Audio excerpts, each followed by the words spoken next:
Thanks, Kimmy, and thanks everybody for taking time out of your busy day to join us today. I just wanted to say hi, and then I'm going to hide my webcam so you can make sure all your bandwidth is really focused on the content which you're about to receive. So as Kimmy said, we're going to talk about filling your pediatric practice schedule, and that will be our focus for the next hour. I want to remind everyone that what worked yesterday won't work tomorrow, and that we are all learning to be adaptive practices and human beings in order to ensure our continued success.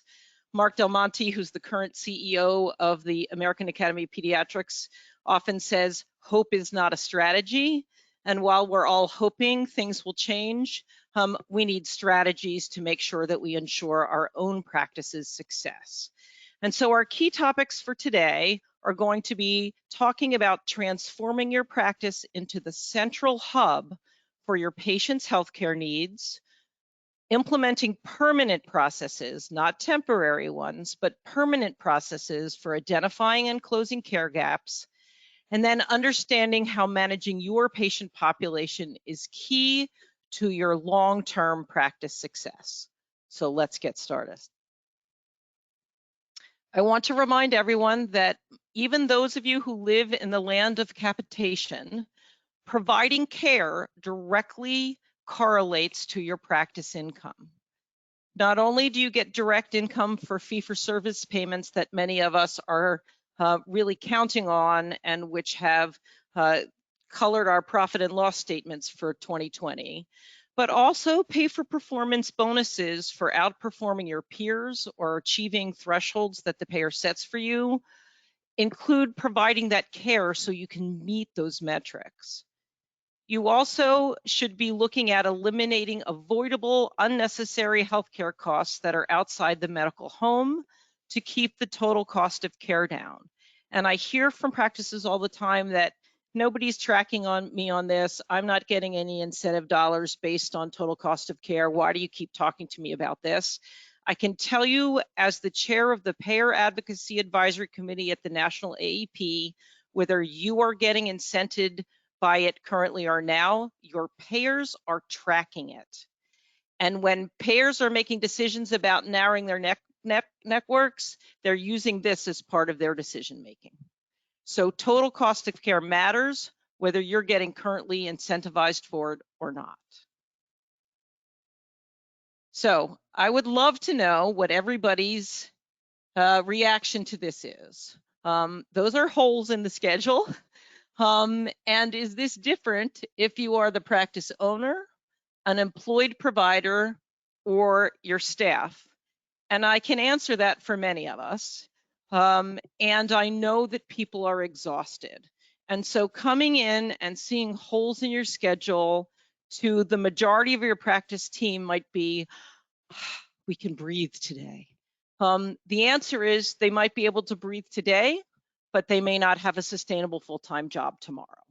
And so somehow we need to all figure out how to have a conversation with our entire practice team that filling the schedule is crucial to success. Now, we also have to figure out how to fill this smartly and so that people are not overburdened and overworked and feel like they just can't do their job. But holes in the schedule, especially to practice owners, are like nails on a chalkboard, and we want to do everything we can do to make sure that they don't occur or persist. So for a change, I'm going to not talk about COVID, and I want to present to you some trends that the Academy research folks did, and this is from 2002 to 2016. So long before the public health emergency, whether you saw it in your practice or not, the frequency of household reported sick and well visits to primary care offices per providers is going down. So for more than a decade, prior to the public health emergency, kids are being seen less annually than in the past. So you need to think about that as you're planning your future. we are likely going to need to take care of more patients or have longer visits of higher value to be able to sustain the same income. And while well visits went up slightly, if you combine them, it was still a downward trend.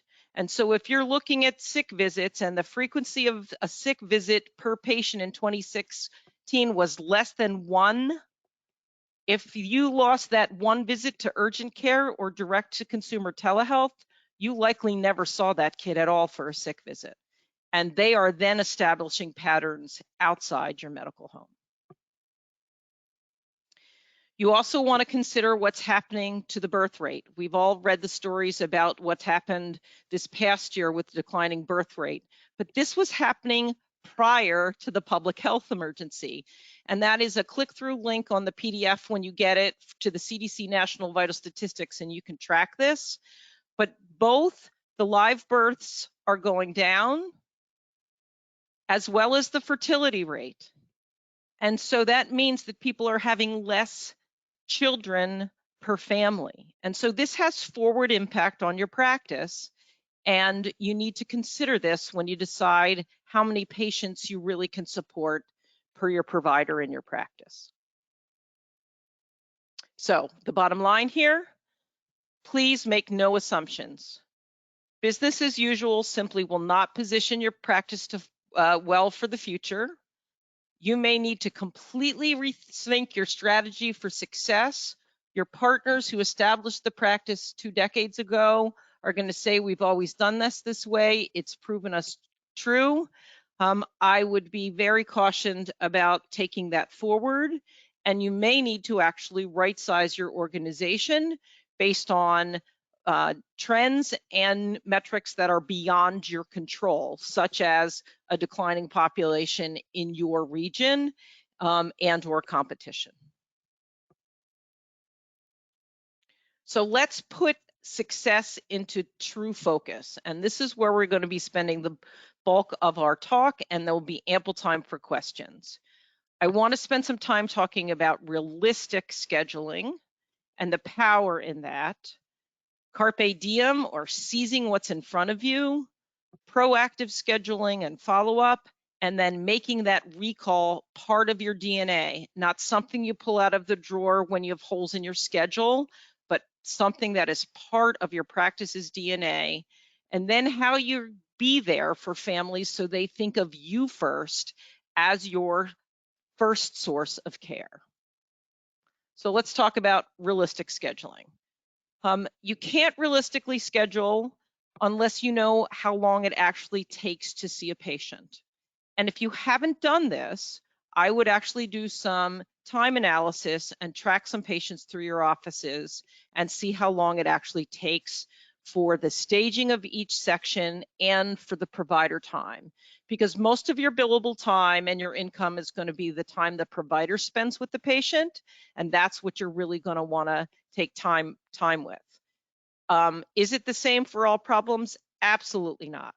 Seeing a patient with chronic abdominal pain or a chronic headaches or depression takes way longer than seeing somebody for ear pain. And you should not pretend that all of these are equal or that they will even out. Probably some of the burnout and exhaustion that people are feeling is that the simple sick are simply not there. And so everything seems like it is an uphill climb. And when you're doing depression after chronic anxiety, after belly aches, which are probably depression and anxiety, it's exhausting if somebody's put them in the schedule in 10-minute intervals. It's simply not doable. Plan appropriately and give people the time that it takes to see the patients and the problems. And remember, you have those patients who also either are complex in and of themselves, or their families come with 20 questions on their iPhone, and you want to schedule them realistically. It is also not possible to understand that all providers work at the same pace. And some providers you will find will just expand to keep the time that you give them. There has to be some metric of which they have to be held accountable, or it has to impact their revenue and their pocketbook, or some other incentivization to make that happen. but really look at realistic scheduling and individualize it so that everyone's happy. The patient's happy, your providers are happy, and there is less stress. There are significant benefits of realistic scheduling. First of all, you tend to run on time. There's less stress for the entire practice team, and families love you. I didn't have to wait. I was in, I had their full attention. It was smooth sailing. Everyone likes a visit like that. But the other thing that it allows you to do, if you realistically schedule, including catch-up time, is that there is way more room to adjust and accommodate. When you see that patient in front of you for a simple sick, but they're overdue for a well, you can accommodate and say, hey, while you're here, let's take care of that. The families say, well, that's terrific. Thank you so much for making sure that you understood that I have a busy life, and while I'm here, let's take care of it. I'm famous for talking about the 50-minute hour. In our practice team schedule, we only ever schedule 50 minutes worth of appointment, and yes, those are realistically scheduled, but there is always 10 minutes for the ear pain that turns into chronic headaches, or the ear pain that is overdue for a well visit, or the patient who brings a tag along. And so if you realistically schedule, people are less exhausted. I've seen people's schedules recently where everything's a 10-minute slot and they've got hours that are jam-packed, and I look at them and I think of their providers and I'm exhausted looking at their schedule, and then they have 3 hours of empty time in the afternoon. Figure out how you pace yourself. Seeing patients realistically is a marathon, not a sprint. Figure out how you can do it efficiently, knowing that some patients and some problems take longer than others. If our hairdressers can figure this out, that a man's haircut takes less time than a woman who wants foils put in, we can figure this out too. Don't schedule everyone like they're equal. They're not, and that leads to practice team frustration, family frustration, and exhaustion among everyone. So now let's talk about Carpe Diem, or seizing every opportunity. When you have that realistic schedule, it is much easier to perform this. So the first one is to really look at your schedules for the last 2 weeks, see where you had holes, where you ran over time, where people were exhausted, and figure out how you make adjustments going forward. But if you're going to do the work of seizing every opportunity, this has to be every practice team member's #1 priority. And we often create priorities for the next 3 months. I would say your priorities for the next three months might be Carpe Diem. Get everyone on board that this is what we're focusing on for the next 3 months. Everyone has to understand that they directly impact their own success, your organization's success, and their ability to impact their own future. That includes looking for care gaps at every possible touch point with patients. A patient calling in for a refill of medications, that whoever takes that call should be looking at the chart and seeing if they're overdue for a well visit or they had a no-show appointment that can be rescheduled. Getting nurse calls for triage, that shouldn't just be answering the question about Tylenol dosing. That should be looking at the chart and seeing if there's an opportunity. While you have them on the phone or in front of you, you have a much higher chance of getting that appointment scheduled and in your calendar than trying to recall them afterwards. If you're answering a portal message, doesn't mean you can't go to the chart and see if they've got care gaps. How about when you're getting that report from a specialist, the patient was seen for asthma, and you're reconciling that information in their med list? Don't forget to look about when you want to see them back. How about those forms are completed? My patient needs, a school form. They're up to date for their well visits, but they never came back for their second HPV. Every time you have a request or reason to touch a patient chart, look for care gaps and take the opportunity to schedule them at any and every point of contact. And then, if you want to make families really feel like you care about them, check their siblings' charts. Hey, I'm happy to fill out that form for camp. Susie is up to date on her well visit, but I noticed that Johnny's due next week or next month, and Carol was due 2 months ago. While I have you on the phone, let's make those appointments. Would you like to do them together for your convenience? What day or time of day is good for you? It makes you feel like the families feel like you are caring about them, and you are, but you're also caring about your practice's bottom line. So next we go to proactive scheduling and follow-up. Do not allow patients to leave without scheduling their follow-up appointment. Some studies have shown that only 1/3 of patients who say, I'll call back when I know my schedule, actually do. That's 2/3 of patients that are lost to you. Many families have calendars on their cell phone. And if we turn that conversation into, let's make that appointment, and when you get home, if you need to be moved, then reach out to us by phone or portal message, and we can move that appointment and make it happen. But I want it on the calendar so it is both on your radar, on our radar, because we think this care is important. Ask what would work best for you. If they're having trouble making an appointment, find out what that barrier is to scheduling that follow-up appointment. And sometimes they don't know the value of the appointment, like, why do I really have to come back? And that's really up to the provider who wants the follow-up appointment to stress why it's going to be important to touch base. If our dentists can figure this out and schedule things 6 months out for your cleaning, there is no reason that we can't figure this out. We know we may have to move things, and there are significant successful practices who schedule annual well visits a year out.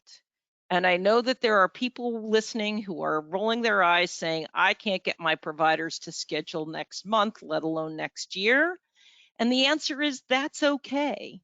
When you say to the family, I'm going to put you in a placeholder for next year, same time, you think Fridays are good for you, when it gets closer and we have our schedule, we'll reach out to you. And if we need to adjust it, we will. And then when you roll out the schedule, you move it, but they're on there, it's on your schedule and on your radar, and you're having to do less cleanup. You also can say to them, if I put you in a slot now, you're more likely to get the provider of your choice. Who's your first choice? And before we release the schedule to the wild, we will contact you if we need to move this and this appointment date and time doesn't work. It's amazing how many people will allow you to do that. And then your team has appointments in front of them to move. They're not trying to catch up with people and find out where they are to schedule the appointments. So you should also follow up aggressively on no-shows. They shouldn't just go to no-shows and sit and you run a report. Somebody should be tasked within your office, calling them back, reaching out to them multiple times, and then first of all, not doing this in a punitive way like you missed your appointment, that's a $30 charge, but find out why they were unable to make the appointment. We're concerned about you and you were unable to make your appointment today.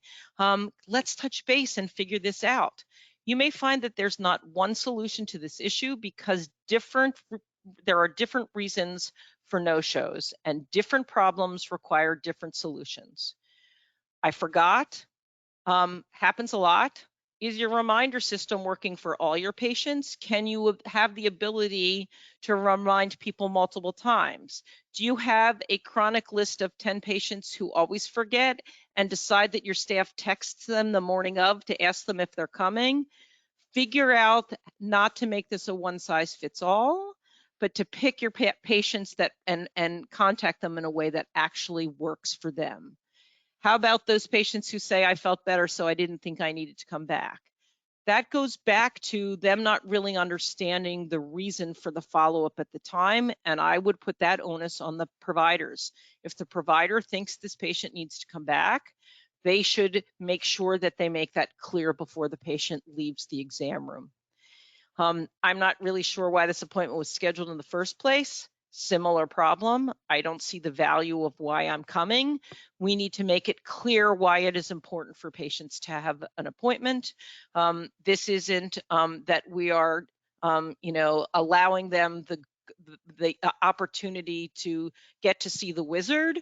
This is us working with them to close care gaps, and we should not make this a power struggle, but meet the families where they are to provide the care they need.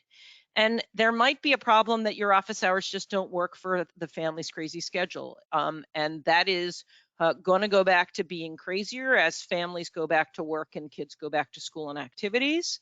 And you might have to figure out how you're going to accommodate them because families are going to want to make this work in their schedule. And that may include telehealth offerings or alternative visit type offerings or other ways of meeting their needs. So many of you have heard me talk about this ad nauseum. Our recalls part of your practice's DNA, and that doesn't mean when we have holes in our schedule, we pull out a recall list. It is no longer possible to thrive if you're only reactive about patient appointments, those who call up for care and you notice are for gaps. That's the Carpe Diem. You also have to make sure that you're proactively reaching out to patients who don't contact you. So I always recommend starting with well visits. They pay well. There's zero copay for families, so there's lower barriers to getting them done. But you need to know how your EHR practice management system helps you identify the patients who are due or overdue for well visits according to the Bright Futures periodicity schedule. And all over the country, I see people still not doing the 30-month well visit.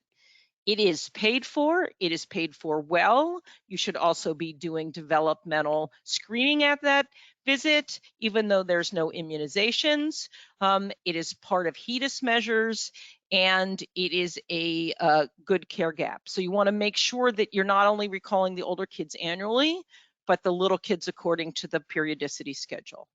Then you're also going to want to know, does my system allow me a future date recall? So for example, if you're putting out your September schedule, can you identify the patients who will be coming due, not wait till they're due or overdue, but they're coming due for a visit between now and the end of September, and send an outreach to them saying, we're putting in our schedule in the calendar through September. We want you to have your first crack of available appointments with your preferred provider. Please reach out to us to get those scheduled.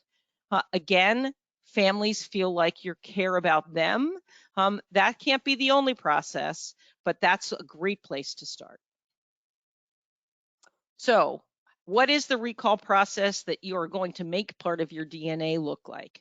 First of all, you have to know who your active patients are, which means that you need to have a process for identifying kids who haven't been seen in whatever your practice uses. Medicare uses 3 years. Most practices, if they haven't seen you in 2 years, either they're new and you never recall them again because they're a sibling of somebody you saw, or they were really not going to be your active patients. But you need to know who they are and have a practice that everyone in your office understands their role in making those other patients transferred, inactive, whatever. We're coming at the end of the school year, and some of you are going to have kids who are aging out based on graduation. What is your process? How good are you at getting those records released and making those patients inactive? If you're not doing this process, you are wasting energy recalling patients who have no intention of coming back or who really you've discharged or transferred. And then you want to at least monthly. So this isn't a quarterly priority at the end of the year when your HEDIS numbers don't look good. This is every month, the beginning of the month, I'm going to run a recall to see who's due or overdue for well visits. You should have a way to message that large group with some sort of mass messaging. It's better if you can let families decide if they'd rather have an email, a phone call, a text to sell, etc. In order to get the most of that, but you are not done when you send that bulk messaging. Some practices, only 10 to 15% of patients will respond to that bulk recall. So then a week later, you run it again, and anybody who didn't call, you start those individual outreach. You have to know your patients and what works best for them. Is it text to sell? Is it a portal message? Is it a phone call? And timing matters, right? When will your people most likely? Some people have found that it is best to do parents of young children at 8 p.m. Why? They're in bed. They have time to answer that question. How about when there's a school vacation day and parents are home with their kids? Run those then. You know in your calendar when your kids have a school vacation day. Sometimes it's early morning after the kids get put on the bus at 9 a.m. But what I would say is pick one of those and experiment and see what works. Your team is going to say like, yeah, nobody's ever home at this time of day, but we're getting better luck at another time of day, and then adjust your reach out based on what works, and it may be different based on the age of the patients. I recommend making 3 attempts to engage those families, whether it's a portal message, a phone call, and a text to cell, docking them somewhere in the patient's chart, left message, reminding. And then if they do not engage, consider sending them letters. We have in my practice a series of 3 letters. The first says, we know that you care about your child's well-care as much as we do. We've been trying to reach out to schedule them for an overdue well visit. Please, at your earliest convenience, contact our office. The second one says, we've been trying now for a month to reach out to you without any concern. If we don't hear from you within 2 weeks, we're going to consider that you no longer think we are your medical home. And then the third one says, we've been trying to reach out to you to schedule your well visits. It's clear that you're no longer using us as your medical home. If we don't hear from you within 2 weeks, we will mail your records to your home address on file, which we has as this. If you have received this in error, please reach out to us within the next 5 business days. Sometimes it's that one that gets parents to call and say, no, don't kick me out of the practice. But the right answer is that's the way you find out who your really engaged patients are or they're not. So what do you need to do this successfully? A team. This is not a one person. You can't make one person be your recall person. They need protected time, and they need tools to be able to generate reports, conduct outreach, and iteratively work at this. And remember, by the end of the month, they're running the next one. Make sure there's a commitment to make this ongoing work and a QI process. What works for my practice is not going to work for yours. Experiment, pick a small group, figure out what works, and iteratively make this happen. This is the best investment in your practice success and filling the holes in your schedule that you'll ever do. So after well visits, what's next? Any chronic condition for which periodic follow-up is part of best practices and for which you can run a recall report. Some common pediatric conditions, asthma, ADD, ADHD, obesity, and certainly in today's environment, mental health diagnoses such as anxiety and depression. Even if that's a quick telehealth check-in to make sure that they got connected to the therapist, it is worthwhile putting in your schedule. Some of these kids who are flying under our radar are suicidal, and it's not on our radar, and you want the opportunity to make sure, even if they're more complex than you can provide care in your practice, you're having a touch point and figuring out if they need to be escalated to a higher level of care. So does this look like your practice? You work from 9 to 4:30. You have a 10-minute plus hold time on Monday mornings. Your Monday morning appointments are full by 11 a.m. There's at least 4 handoffs before a patient is added to your appointments. Front desk sends it to the triage nurse, who sends it to the provider. Can we squeeze this patient in? Who sends it back to the triage nurse, who schedules the appointment. Or your staff sends patients to urgent care or the ER at the end of the day, evenings or weekends. These are barriers to filling the holes in your schedule and making your patients think of you first. If you're getting more and more reports that patients are seen for urgent cares outside your medical home, either they're going to direct to consumer or employer telehealth, urgent cares, ERs, once they establish that habit, it is 3 times as hard to get them back. So make sure that you are not having barriers to actually taking care of the patients in your medical home. How hard is it to contact your office to schedule an appointment or get advice during office hours, after hours? Do you have self-scheduling? Everybody wants to not talk to a human being. My 28-year-old will not answer a voicemail. Sometimes he answers a text. Self-serve is better if you can make it happen. If you are scared about doing this, put your toe in the water. Do it for teenage well visits for one provider before you roll it out completely, but figure out how you're going to eventually get to self-scheduling. This generation that self-schedules everything is going to want to do it for their visits for you. So start thinking about that happens, but don't just decide to turn self-scheduling on and your providers hate it. Do it as a PDSA cycle. Start small, start with a small group, market it, and then figure out how you need to adjust. Do you have a strategy for meeting patients where they are to provide the care they need? Does your team lead with, how can I best connect you to care today? And sometimes it's, I just need to have this done so I can get to work, or my kid needs to get to practice. Our answer should be yes, and yes, I'm happy to help you. And it might be the best way to get that done today is to have a telehealth visit to decide if you need an in-person visit. Okay, if you lead with that, you will get more buy-in. You also need to communicate with your patients' families how they can get connected to the care at your office. Don't assume they know that you have walk-in telehealth visit. Make sure that you are marketing it as such. Think creatively to make your families think of you first. How about a short practice video from our family to yours? Use your website and social media to emphasize the message frequently. This is not once and done, just like recalls isn't once and done. Talk to them. We'll be reaching out to you. We want keep us up to date with your contact preferences. So when we reach out to you, we're getting you. Anticipate family needs. How about realizing that all your 5-year-olds are going to need immunizations for kindergarten registration and targeting them and saying, hey, we realized you're between 4 and 5 years old and you might need this.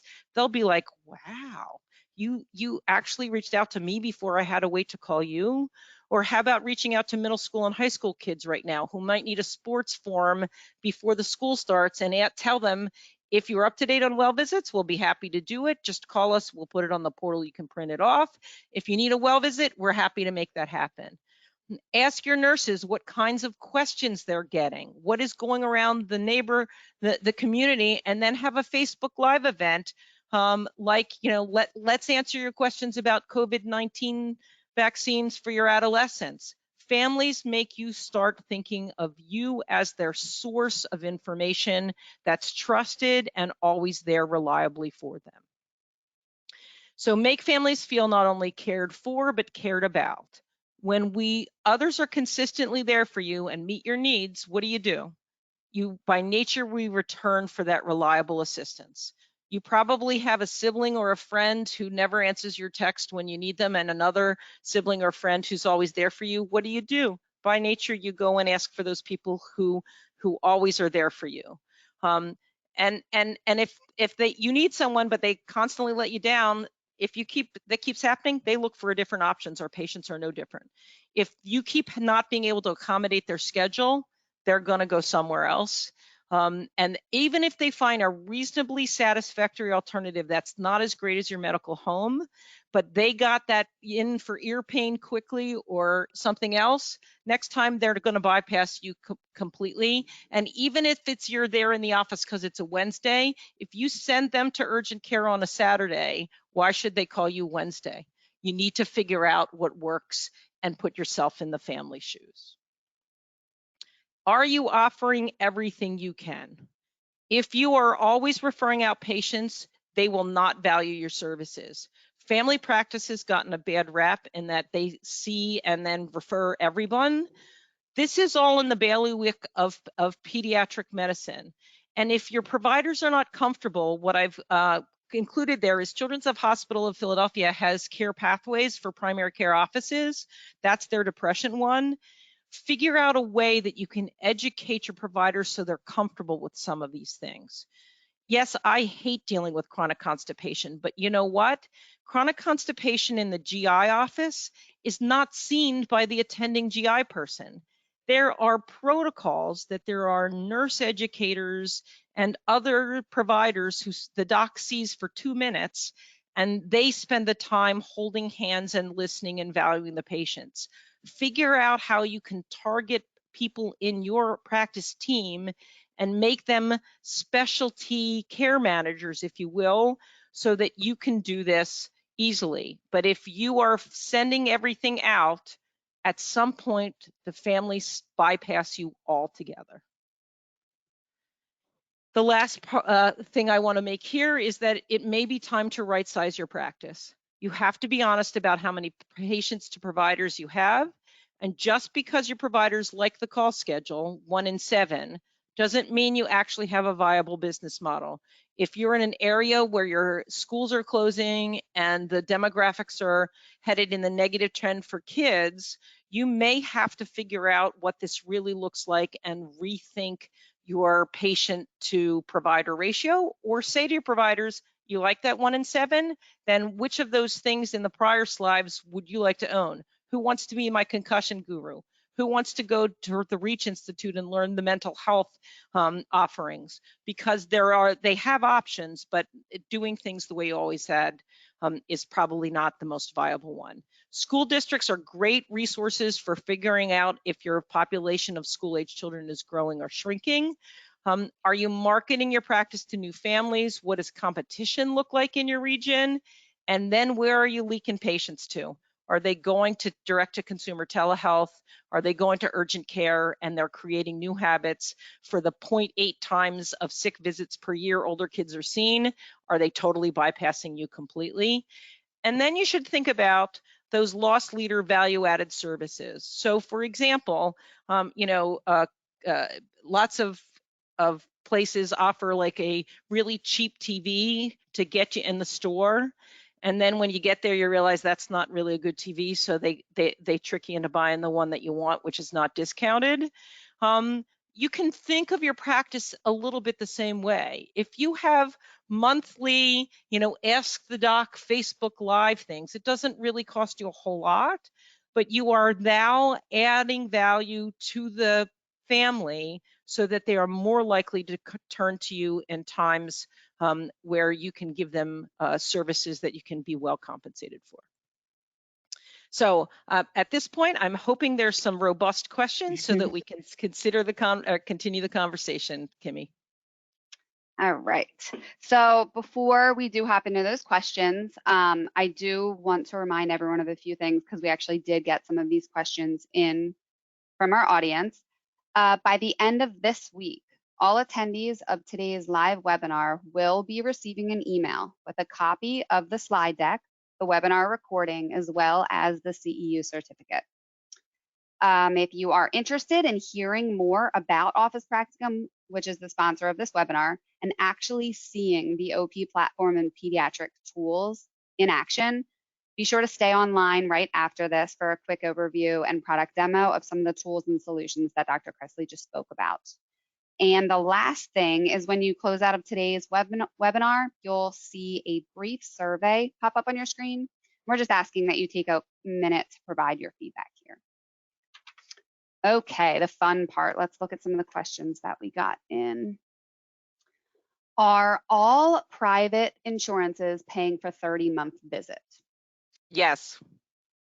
I have not, and remember, I sit at the Payer Advocacy Advisory Committee at the National AAP. If you have a private payer that is not paying it, then I want to know about it, and I will be your best friend and advocate with you. But we have not had a complaint of a 30-month well visit not paid in a couple of years. That being said, the HEDIS measure for every child by 2 follows the periodicity schedule of the of Bright Futures. So if you're doing a 1 month, 2 month, 3 month, 4 month, 5 month, and 6 month well visit, they're really calculating how many well visits you're doing before 3 years of age. That 30-month will get kicked out, but you're not really following the periodicity schedule. If you're following the periodicity schedule, the 30-month well visit is paid and paid well. Perfect. We had a few people ask that question. Another one came in is, do you have a workflow for mass messaging patients after you run a recall report for kids needing a well visit? We have been calling them and it is just not working. Yeah, so I think technology, find a solution to realize that you're going to get some, but not everything. And then figure out what your looping strategy is going to be for those follow-ups. We have found that text to cell is probably in my patient population the most impactful. And remember, wording matters, right? So maybe the first time you text them, it's time to schedule your well visit. We expect to hear with you for the next 3 days. Time to schedule your well visit. You know, we reached out to you 3 days ago. Are you okay? And then the third, we're going to assume that you're no longer interested in having care at our practice. If you don't touch base with us, please return this phone call if you want to schedule, right? You know, and maybe there are people who are really not your patients. But if you figure out what that wording is, and again, don't do it with everyone. Decide you're going to do it, pick a small subset, pick kids under 2 or something, and see how the messaging is handled. You may even want to run this past some families that you like. Hey, if you got this message and it said this, and realize that there are limitations in word count and item count in texts, and or are they not getting them, right? Is there something that you're using a service that's blocking your masks, because sometimes cell phone carriers will block certain things unless you get whitelisted their numbers. So figure out what problem you're trying to solve and start it small, and then learn from that process and troubleshoot. Someone just submitted, we've increased our recall efforts in the last year, but we're finding some parents are getting frustrated with us for calling, especially if they've already declined to schedule. Any tips for that one? Well, then yeah, absolutely say then if you really don't want to schedule WELL's visit, we really think that you're not part of our medical home. But you also have to decide, have you made the case for why a well visit matters? And this may be a great video for your practice team or one of your lead physicians to do about why your well visit matters now more than ever. Have a short video, and you could send a link in that text so they get it. And then if they decline to schedule it, then you have to decide if they're really your patients. And at first, you can certainly say, you know, is there a problem? It may be because you're not open, right? Like, find out why. But if they don't engage at some point, maybe they're not really your engaged patients. And it may take that to say, like, we'll be happy to send your records to your next doctor. Where would you like me to send them to? Well, I don't want to leave. Well, yeah, you do, because here's the value of the well visit for us to be able to take care from you. Let's schedule that. Okay, you're gonna have to bear with me on this one. No worries. How about PHQ-9? Will Medicaid not pay even if it's positive? So PHQ-9, Kimmy, I'm going to teach you something. Is a patient health questionnaire that has to do for depression screening, right? And so we're all seeing this. That is happy to take that offline. skressley@officepracticum.com, and bark that up the tree with your pediatric councils and others. PHQ-9, you have to realize those survey tools, even their RVU value, it really doesn't include physician or provider work. So it's really only valued at a couple of dollars. It's where they're positive and you have to deal with them. And so that is following up and having a care plan around the kid that you found that's at risk.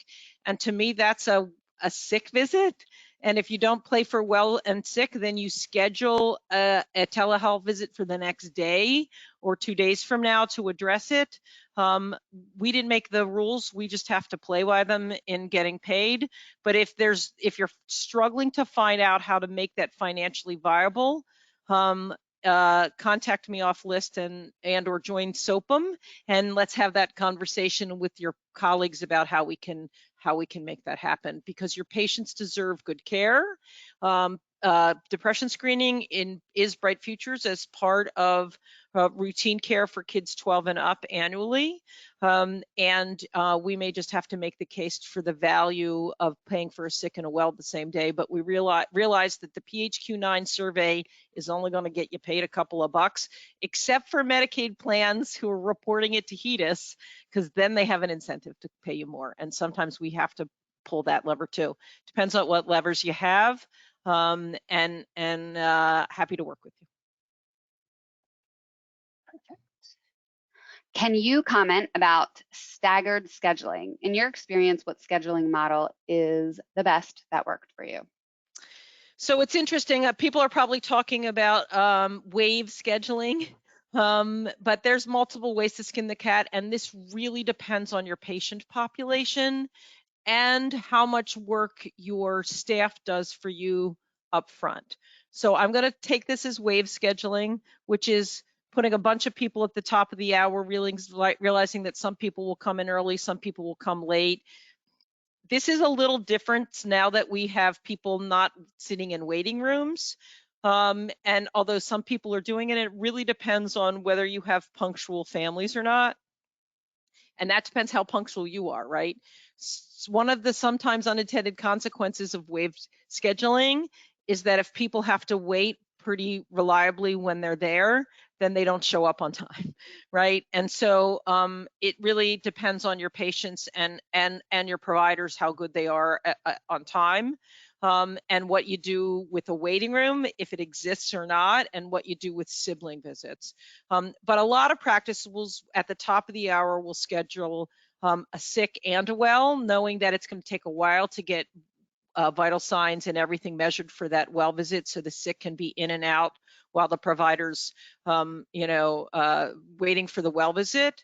But again, I would do a workflow analysis of seeing where your bottlenecks are in your office and figuring out really, do people come on scheduled time or not? And then instead of trying to make your patients do what you want, which you may be able to form them a little bit, figure out how you make that happen. And some practices, because they have patients who come whenever the heck they want and not on time, and realize there are cultures where that's how medicine is delivered. I'll never forget my visit to a friend and colleague in Puerto Rico, where people show up in the morning and just wait all day to be seen, and that's just the way it is. And so you don't know what their history is from prior places about being on time. And I will just tell you that to my German heritage, to be on time is late. To my husband's Greek heritage, if you got it in the same hour ballpark, you're good. So not all patients are gonna respond the same, and it's good to really understand sort of the psyche and cultural norms of your patient population and your providers. So we did actually get a ton of questions about no-show cancellations. Somebody said you recommend to follow up aggressively on no-shows, but if a practice charges a patient for no-shows, won't the aggression escalate? We're currently trying to evaluate whether to start charging for missed appointments. So I think you have to figure out what problem you're trying to solve, right? And what is causing the no-shows before you go after that. Depending on your patient population, the charge for a no-show is just going to make them angry, and it's not going to make them show. What are you trying to do, right? Are you trying to compensate your provider for an empty hole in their schedule, or are you trying to disincentivize the no-show? And I will just tell you that it totally depends on your patient population on how to do this, right? You're not going to make up the lost opportunity of a $150 well visit by charging them 20 bucks. So figure out what your motivation is for no-shows. Generally, and this is a weird world we're living in right now because people are so in flux. A lot of people have been waiving their no-show policy and instead sometimes trying to convert them to telehealth visits, or make them later in the day, or figure out a different alternative and then track them. And maybe on the third no-show, on the second no-show, you say, I really don't want to charge you, but you know, if we need to make sure that we have our kids in here that that need care, and it took up a spot. So I think that I probably would figure out a graduated way in today's healthcare arena to figure out how to charge them. Remember, you can't charge Medicaid patients for no-shows, but find out why they're missing, and then figure out what you want to do about it. But it makes us feel a little bit better, and I have a no-show charge, and it's on our website. But I will tell you that I don't think we've charged it much in the last 18 months because there are all kinds of reasons. And what we're trying to do instead is figure out how we can even reschedule for later the same day if we have holes in our schedule, right? Like figure out, don't wait until tomorrow to recall them, text them, reach out to them and say, hey, we've got to, and then be flexible in your schedule, right? One of the things that I say about all the time is, in the beginning of the day, in your morning huddle, which Medical Home taught me and I think is extremely valuable, identify where, if there's a walk-in or an extra kid or a sibling, as Suzanne Bourbon likes to call, supersize the visit. The kid's here for a sick visit, you realize they're overdue for a well, and so's their sibling. Let's supersize everybody and get them in here. You want to identify where you can put them in the schedule without the front desk having to knock on the door to say to the provider, I have an extra kid, where can I stick them? Decide that in the morning. If we need extra holes, fill these first. I'll work halfway through lunch. I'll stay an extra 30 minutes at the end of the day. Figure out up front where you're going to have that stretch, as I call them, visit zones, and agree that it is valuable for your patients to get the right care. Okay, what else do we have? We have a ton of questions here. I'm going to be busy this week answering questions. You are, and they're good questions too. How about, can you please comment on how to potentially incorporate 2 visits within the same day? For example, a med check and a wellness visit, or a non-symptomatic sick visit with a wellness visit. Yeah, so sick and well at the same time are challenges for some payers. And if you have a payer challenge, send that to me at the payer advocacy and let's deal with that. But I find 2 things are helpful. You need to set the expectation up front. And I just posted this on some listserv this week, but I don't remember which one. If you are doing an ADHD med check with a well visit, the scheduler should say to the family, we are really happy to do this med check at the same time as your well visit because we know you guys are so busy. However, your insurance mandates that we charge you a copay for that med check visit, whether we do it on the same day or at the same time, or a different day. So would you like to schedule them both together for convenience, or do you want me to schedule 2 separate appointments? The copay is going to be the same. And if you set that expectation up front when you schedule the visit, or if you scheduled them before they left, you had the conversation in the office, most families get it. And you say, this is the insurance rule. ADHD is not a part of every child's well visit. And because I'm going outside the scope of a routine well visit, and again, maybe that video of the value of the well visit, right, includes that. If you discover it when you're in the office as the provider, I'm going to call out my colleagues here. This is our responsibility. Don't wait till the parent complains and yells at your biller. You have to say to the family, I am more than happy to address this encoparesis here, but it's going to take a little bit of time and expertise that is outside of the usual well visit. I'm happy to do it while you're here, but Colleen's going to come get your copay at the end of the visit because the insurance says that's not a routine part of a well visit. Would you still like me to do it, or should we schedule a separate time to have that conversation? If you set that expectation and you blame it on the insurance company where it belongs, most families will make a reasonable decision about that and say, yeah, just do it. They don't like it, but they get it. And if they don't, they were likely planning to come with 20 questions to add to their well visit because it wasn't going to cost them a copay. And this is the perfect time to disavow them of that's acceptable. We also have a sign hanging in our exam rooms that says, something about things that you would like to discuss outside the routine well visit will be charged a copay. And so figure out this conversation, join the conversations on the listservs that are available both at SOPM and OP, and let's solve this problem together, but don't give away free care, but set the appropriate expectation so it's clear up front, and that way you don't have frustrated both families and then your biller and your front desk who gets yelled at. Okay, since we're heading towards the top of the hour, I'm going to ask one final question, which is, what are your thoughts on in-office lab draws? We only have MAs, no designated draw person, so it can take up time if they're performing the blood draw. Do you recommend that we send them out instead? So it depends on what you're testing for. And I will just tell you that the payers are starting to lower and lower their payment of even processing labs in-house, because most of them have contracted with Quest or LabCorp, one of the main companies, to do it at a much lower rate and a per member rate. And so they feel like they're paying us twice by paying it.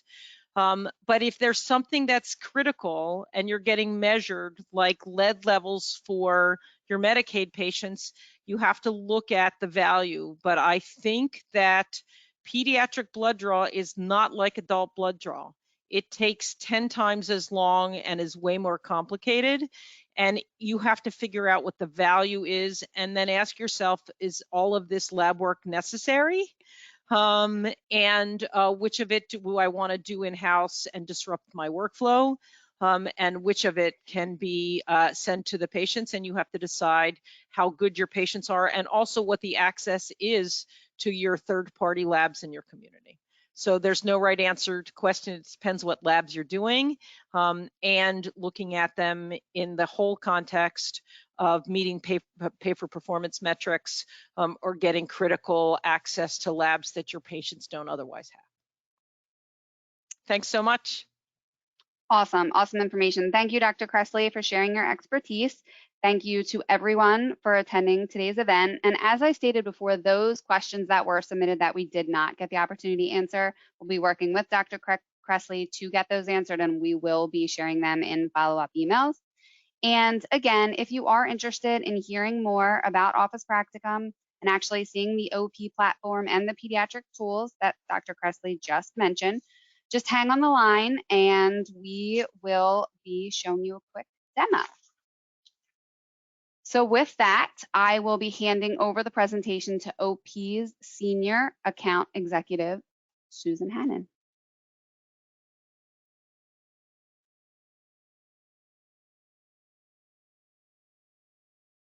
Thank you, Kimmy, very much. And thank you, Dr. Kressley. It was really great to hear the information, and I know that our existing OP practices, as well as other pediatricians that were on the line, learned a lot of valuable tools. So as we go through, I wanted to think about the things that are important to our community as well as to the broader pediatric community. So for Office Practicum, whether you've been with us for 25 or more years, or if you're just somebody who joined us for the first time, we really hope that the techniques that you heard from Dr. Kressley really whet your appetite to see what OP can do within our system.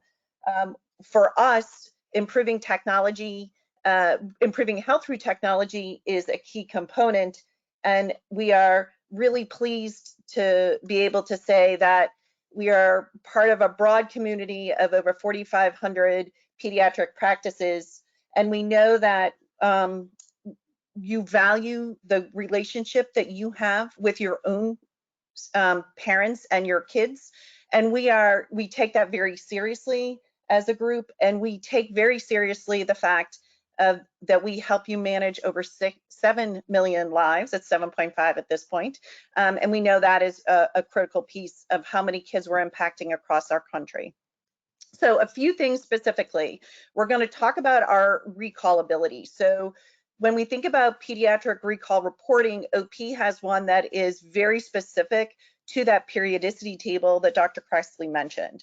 We also think about gaps in care, so care plans and how do we recall our kids for those med checks or weight management items or vaccines. So the ability to recall on those things that are key components for our pediatric practices are there and every day for all of us.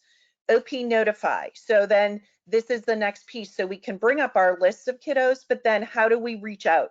OP notify allows us to do those emails, text, call reminders, and text do seem to be the thing, or emails that work really well with our younger parents. But sending that out on that schedule that Dr. Cressley mentioned is a key piece of it. It's also where we think about how we stop those no-shows, right? So the ability to automate a system where mom gets an email 5 days before and a text the morning of.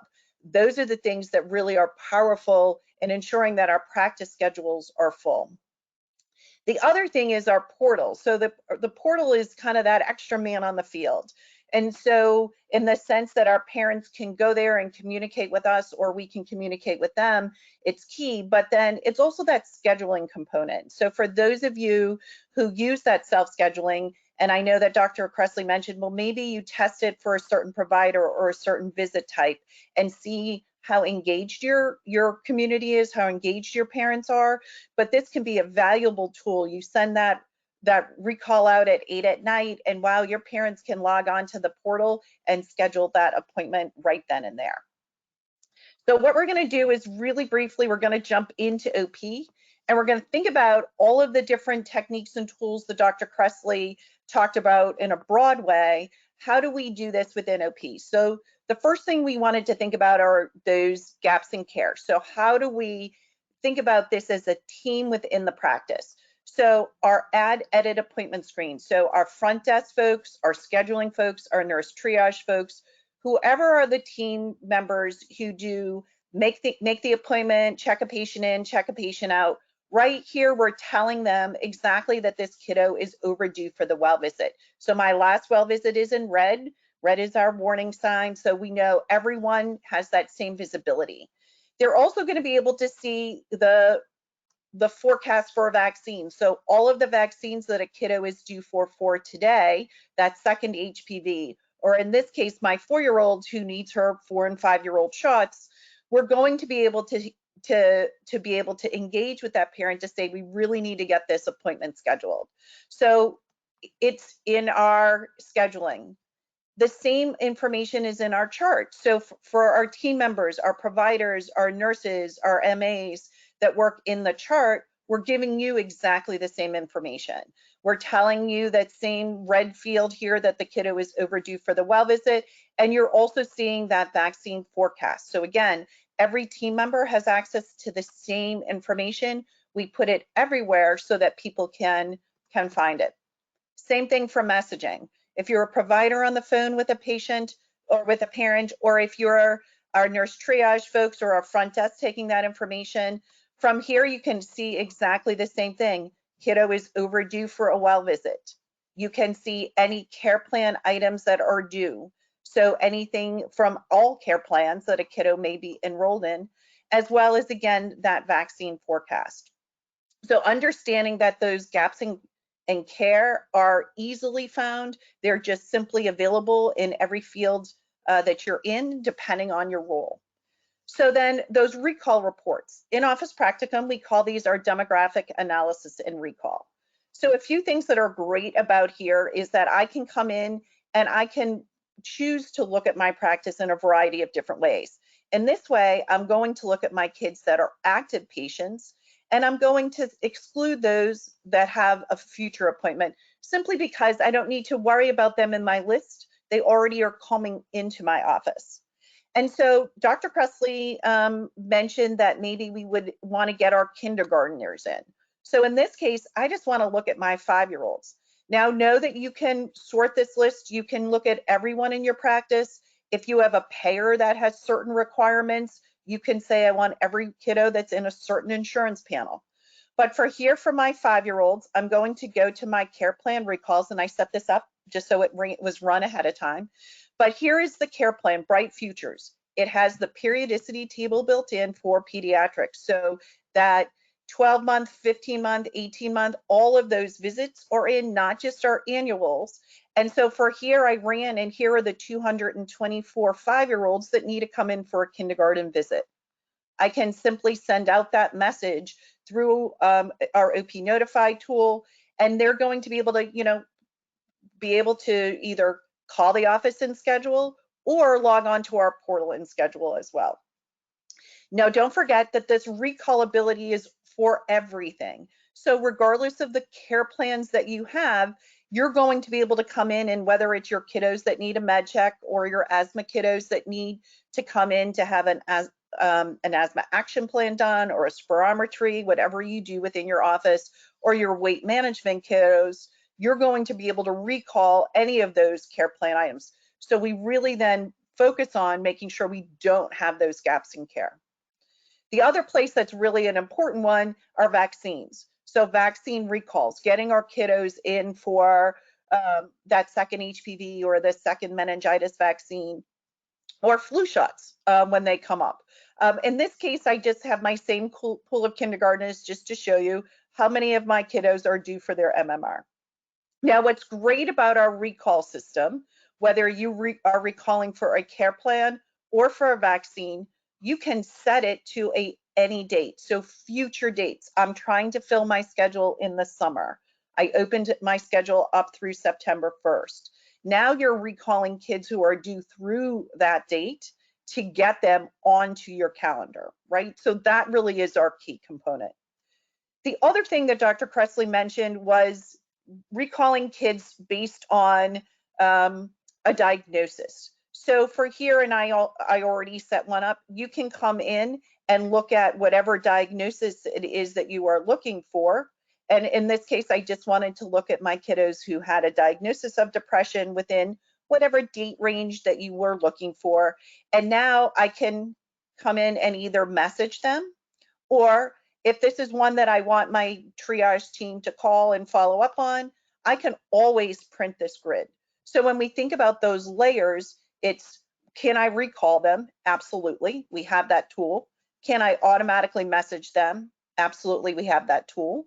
And can we have them schedule automatically? Yes, they can log into their portal and do self-scheduling. But we also know we don't want to lose that contact. So if we do want folks to follow up, we can print a grid and hand it over to our teams that make those calls, or even print letters that we would like to send out. So with all of that, we'd like to thank all of you for joining us today during your lunch hour, or however this came. And we really sincerely hope that you have learned something that will help you fill your practice schedule. Thank you so much.